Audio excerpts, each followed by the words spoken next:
It was cold and snowy on the island of Sodor. The village children had built a snow engine. They were excited. The winter holidays were here. People were coming from far and wide to visit the island.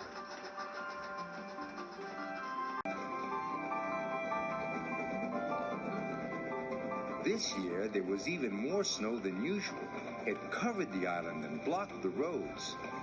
Bertie the bus couldn't take any passengers. So Sir Topham Hatt came to Tidmouth's sheds. "Percy, you are to pull the passengers today," said Sir Topham Hatt. Percy was worried. He usually took the mail or shunted freight cars. He hadn't pulled passengers for a long time.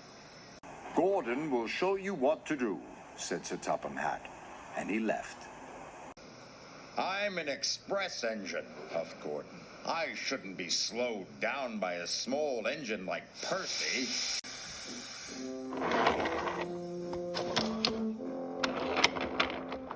Gordon went with Percy to the depot.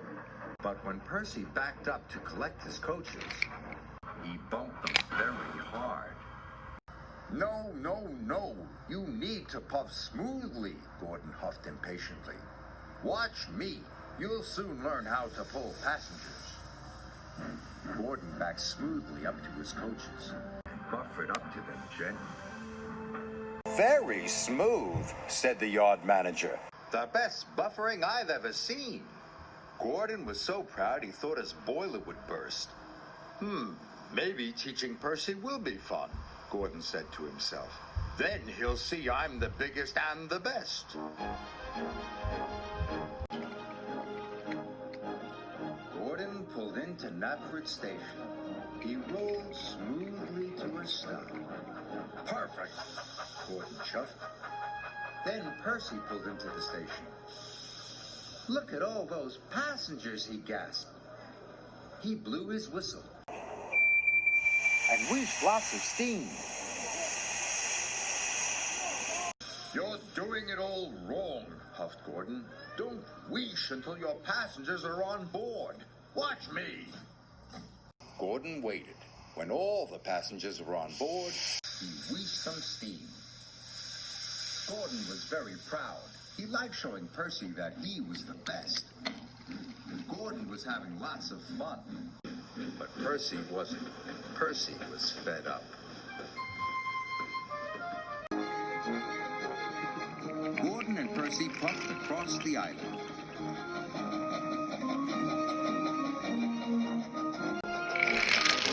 Gordon puffed through the snowy valley.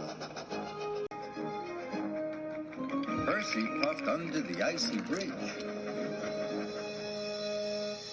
Later, Gordon and Percy were at another station.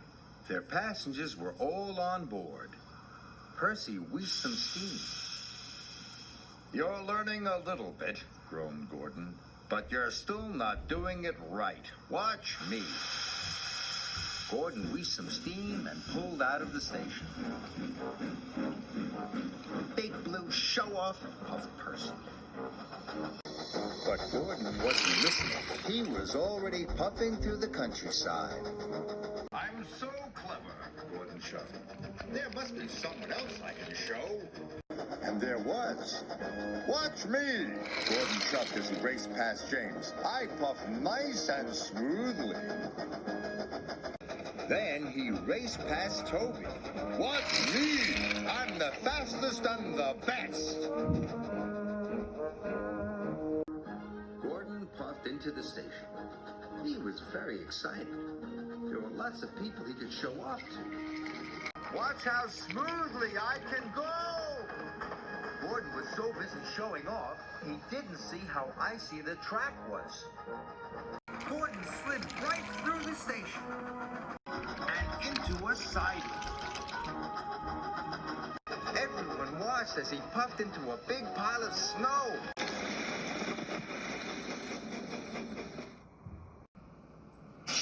"Yuck!" coughed Gordon.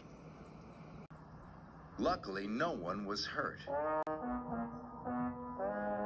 Sir Topham Hatt was very cross. I asked you to teach Percy, he said sternly, not show off all afternoon. Yes, sir. Sorry, sir, Gordon puffed quietly. Just then, Percy puffed past. He pulled smoothly into the station. All of Percy's passengers arrived safely at the platform. Gordon's passengers had to walk through the snow. Gordon was very embarrassed. His face was as red as Bertie the bus. But Edward soon pulled him out of the snowdrift.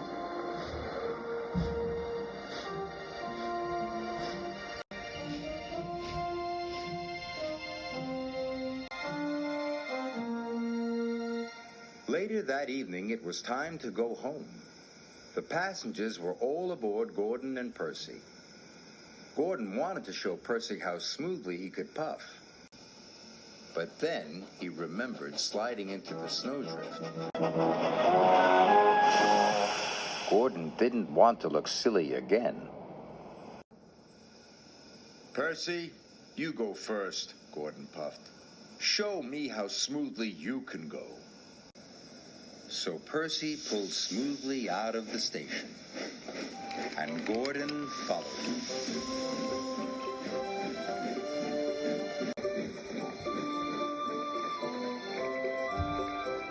Gordon and Percy puffed through the snowy countryside, and Gordon didn't show off once.